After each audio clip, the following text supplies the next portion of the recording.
Myth number 3, shaft flex is all about swing speed.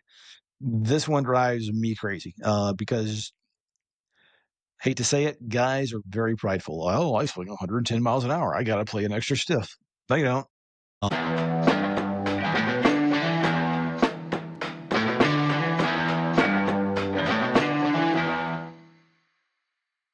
Everybody, hey guys, welcome to the Absolutely Golf Podcast, where we dive into everything golf from swing mechanics to gear myths to help you play your best golf without all the noise. My name's Adam. I am the host, and I'm a former top 100 club fitter. And today we're going to be discussing a couple myths about club fitting, things that you may have heard, things you may not have heard, and things that you can expect when you go in to get fit for clubs. There's a bunch of different things out there that's going to be confusing when you go in to get your first club fitting. And we're going to kind of try to demystify some of those things that you may have heard again, and things that really aren't true in club fitting, but things that are, and things that can actually help you when you go in to buy that set of golf clubs. So there's a couple of myths that are out there. And the first thing we're going to talk about, myth number 1, is that I am not good enough to get fit for clubs. Now, this might be the biggest myth in golf. I've heard it all the time. Players come in, oh, I'm a 30 handicapper. I just started playing. I don't need fitted golf clubs. I just need something I can go out and start playing with. And I'll tell you right now, if you're 5'7" to 6 feet tall, probably in some cases, you're going to be pretty close to standard as far as the length of the golf club, but that's where things can end. You may need a different shaft. You may need a stiff shaft. You may need something lighter. You might need something heavier. These things are going to improve. And even if you don't have a consistent swing, just having someone look at your swing and making some recommendations on the right flex, the right grip size, some of these static measurements can make a big difference. Now, if you come in and you're 4'11" to say 5'2", you're probably not going to be standard length. You're going to need something a little shorter. Now, if you're 6'5" to 6'7", you're going to need something a little bit longer. So those kind of things will definitely make a big difference, even if it's just a static measurement. Go back 60 years ago, Carson Solheim came up with the ping fitting chart. Pretty basic for what it was, but it really set the ground rules for a static club fitting. You would walk in, you would tell them your height, you would get a wrist to floor measurement, and he would say, okay, based off these measurements, this is the length that you need. This is the lie angle that you need. And we'll talk about lie angle, what that is, and how that can affect your ball flight and the performance of a golf club. But those static measurements were at least our starting point and made benefits in golfers' game, because now they had something that was at least tailored to their biomechanics, if you will. You don't go into a Men's Warehouse and tell them that you want a 34 long when you're 6'7" and you've got arms that are hanging down to your knees. These things can make a huge difference in how the suit fits and also how those clubs fit you. So, it also, you've heard the analogy of a good pair of running shoes. You don't get good running shoes when you're going to go run a marathon. You get them first to make sure they fit so that your feet don't hurt. Before you run, you got to be able to get those shoes to work. So same thing with the set of golf clubs. You want to make sure those clubs are at least statically fit for you. Again, finding the right shaft, finding the right weight, the head design can instantly improve the feel of the club and how you hold it in your hands, and all those little nuances that you may or may not know yet, but there's something about a certain club, the way it looks, the way it feels, the weight, that's going to resonate with you when you go into a shop. Now, I've seen guys that come into the shop and again, they say, oh, I don't need anything fitted. Okay, cool. Let's walk over to the bay. Here's 5 golf clubs. Well, one of those 5 may jump out at you. It could be that you hit it 15, 20 yards longer. It could be that you hit it straighter. Again, you've got no basis of reference, but having something that's tailored to either your swing or your misses to negate some of those things can make a huge difference in what we see in the hitting bay. So, again, walking to a shop and thinking that you don't need a set of fitted golf clubs, that's probably one of the biggest myths in golf. So definitely go in and get fit. And you'll hear me say that 100 times on this podcast is get fit. Makes a huge difference. Myth number 2. Now, all fittings are the same. Not all fittings are created equal. A real fitting isn't just, hey, let's go into the bay and let's hit a few clubs and see what looks good to you. It's with the modern launch monitor, and all these stores have them.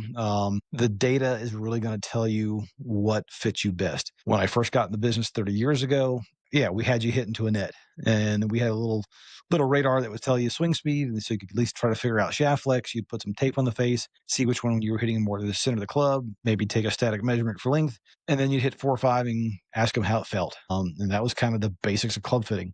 As far as in a retail environment, you really couldn't see ball flight. It was just, and I sold a lot of golf clubs that way and did it pretty decent for what we had. But getting that right fit nowadays is getting the right launch angle, getting the right spin, dispersion, making sure the face is square at impact, and the feel of the club. That's where input from you is super important, is making sure that, that club looks right, feels right to you, and then the numbers back up what you're feeling. You pick up one and it feels heavy and you're not hitting it well. Well, there you go. You pick up one that feels light and you're striping it. Well, then that also tells you, the some of those feels that you think you, or may not even have that point of reference again, but the data is confirming what you're feeling. And so that's the nice thing. Having a launch monitor is when you look up on the screen and you see those numbers, okay, brand A is doing this, brand B is doing that, and you can kind of start eliminating some of these variables. Having the ability to use a TrackMan or a GC Quad or any other type of launch monitor that can give you real metrics can make a huge difference. The other thing that you want to look for is not just the quality of the launch monitor, but also the quality of the fitter.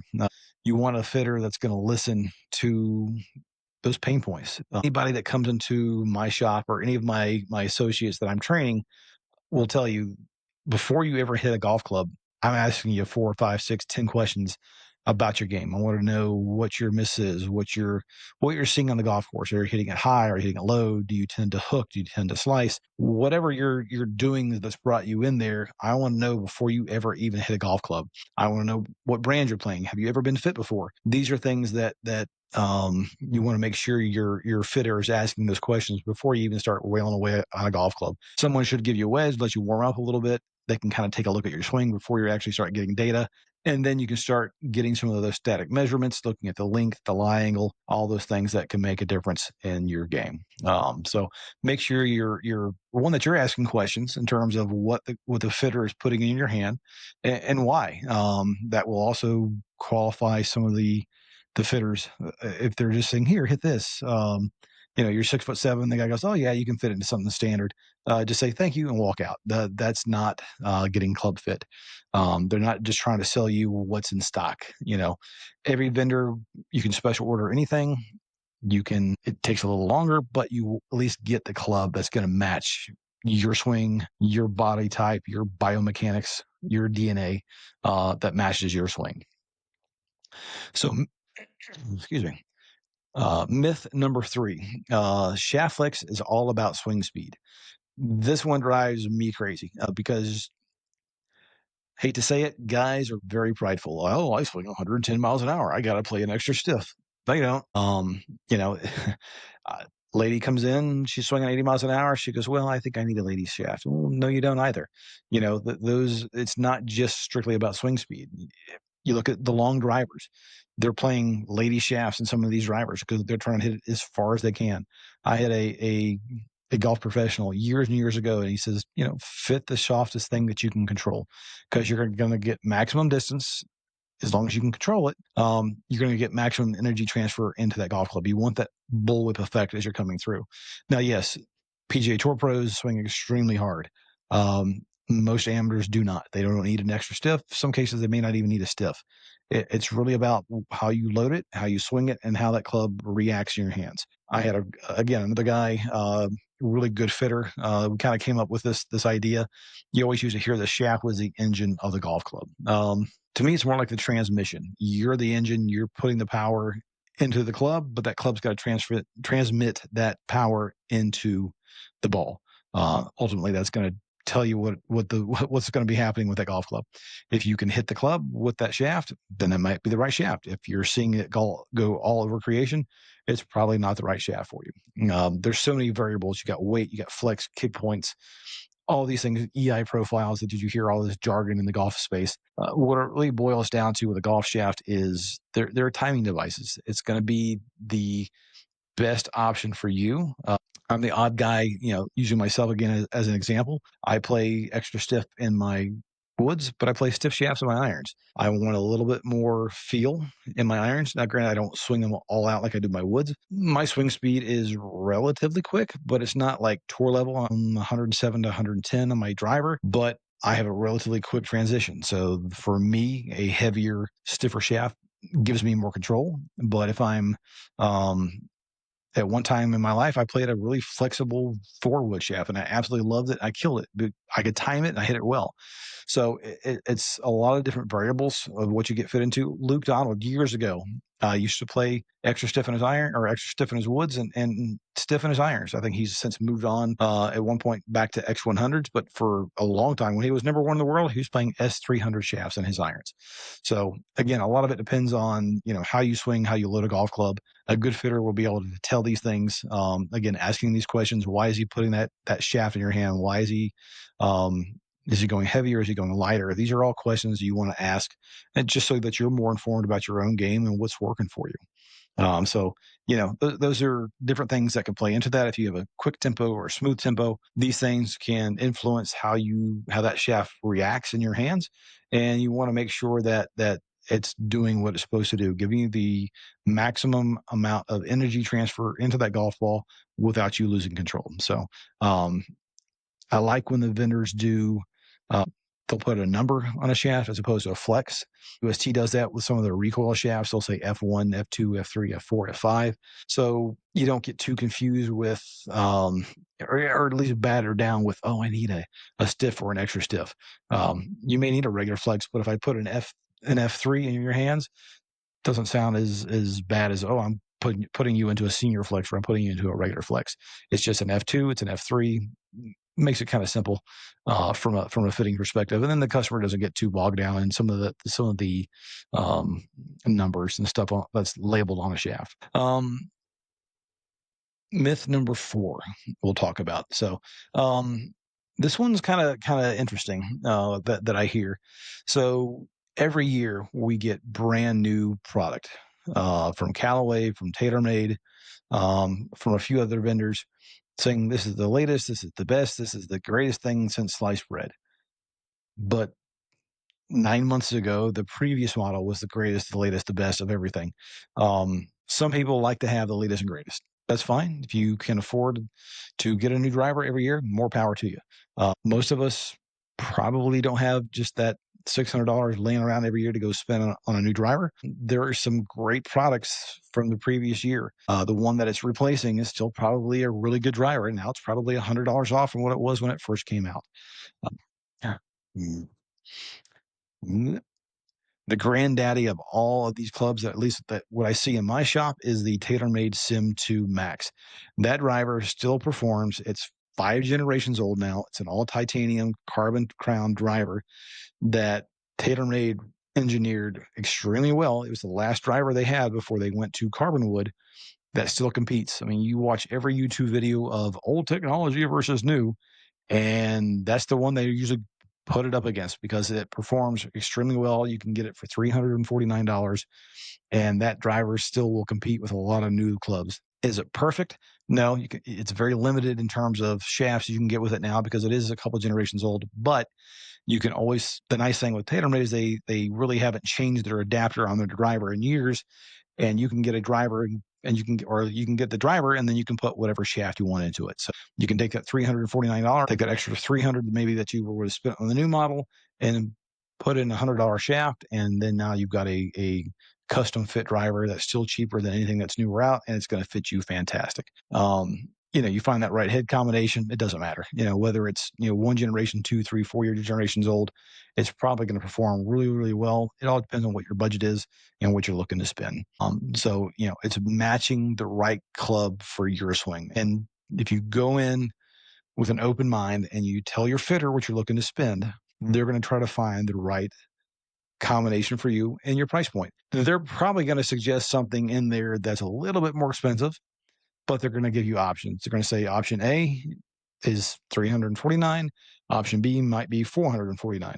And then it's up to you if the $100 is worth it. If you're picking up 1 to 2 yards, probably not. If you're hitting option B and it's going 20 yards further, okay, well, then there's a significant performance advantage. But if it's like 5 to 7 yards, yes, that's still longer, but it's negligible on a golf course. 20 yards, yes, that's 2 clubs less into a green. That's a huge difference. So that's what you want to look for.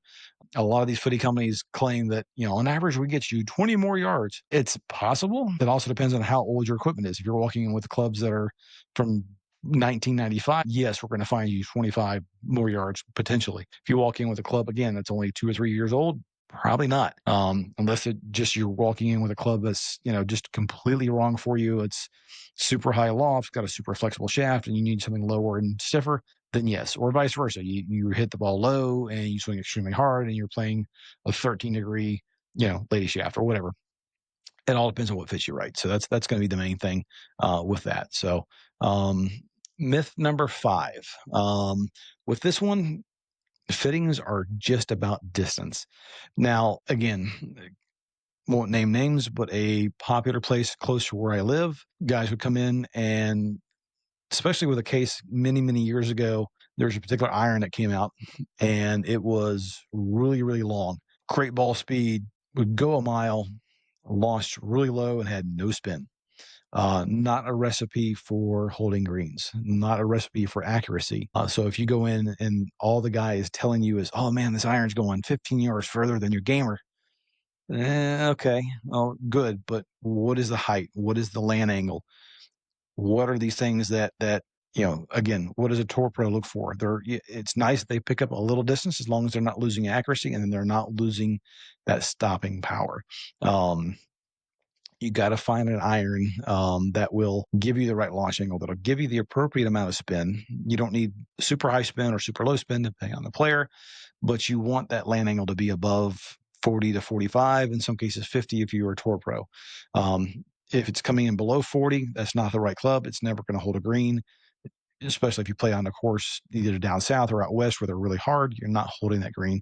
And then it makes getting those longer irons hard to get up in the air. The 4-iron, 5-iron in some cases start becoming useless because you just can't hold them. They're just coming off too low and too hot. I did a couple of reviews earlier this year on my YouTube channel where I tested out 3 different irons, a TaylorMade, a Callaway, a Ping.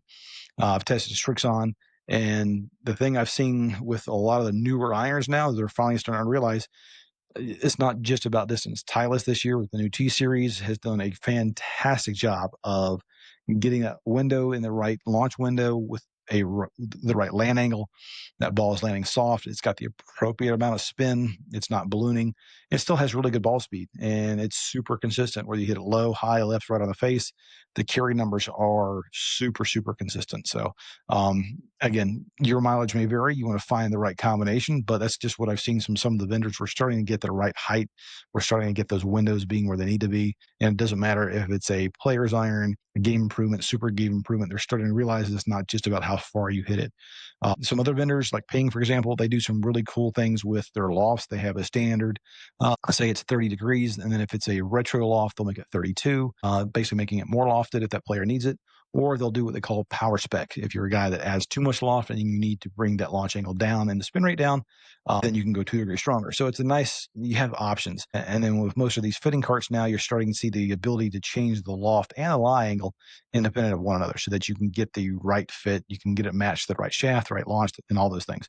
Doesn't take a lot of time. Again, once the fitter sees your numbers, he's going to be able to make those recommendations. He can build it with a fitting club within a minute or two, and then you can put it back on the launch monitor and see if those numbers change. You can get it dialed in for your swing. Okay. Segment 6, we're going to do this as a little quick fire round. You walk into a shop and you immediately go to pre-owned and you want to get fit. As a fitter says, well, you really can't fit pre-owned clubs. Yes and no. You can take something that is, again, depending on what your specs are, most clubs can be customized to a point. The downside of used clubs is that you don't know what they are. That guy could have traded them in and they could have been an inch long and 3 degrees upright, and you're 5'4" and you need something a half inch short and 2 degrees flat. You want to find something that's close to what your specs are going to be and then you can kind of customize them. It's always easier to make a club shorter than it is longer, although you can do extensions on clubs. You can do different things to get them dialed in, put new grips on. Some clubs can be bent easier than others. You can change the loft and lie on certain things. Forged clubs are generally a little bit easier to customize in terms of loft and lie than cast, although cast can be bent within 1 or 2 degrees. But again, you walk in, ask your fitter, tell him what you're looking for, and he can make those appropriate recommendations for you. Other part of that is, club fittings are expensive. They can be. Again, it depends on where you go, but look around.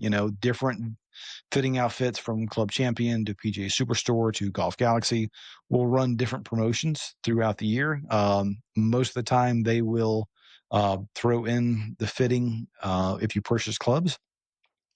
Different stores will do different things. So if you walk into, say, a PGA Superstore, they're going to, you have 2 options. You have a studio fitting, which is their paid service that's more in depth. You have more fitting choices. And then you have their express fits, where you can just walk in and someone there can make some recommendations for you. It's not quite as in depth as the studio, but you can still get in there, have someone look at your swing, make some recommendations. You can try some different clubs, and that's free. And you can spread that out over a couple of days. You don't have to go in and try to hit everything at one time.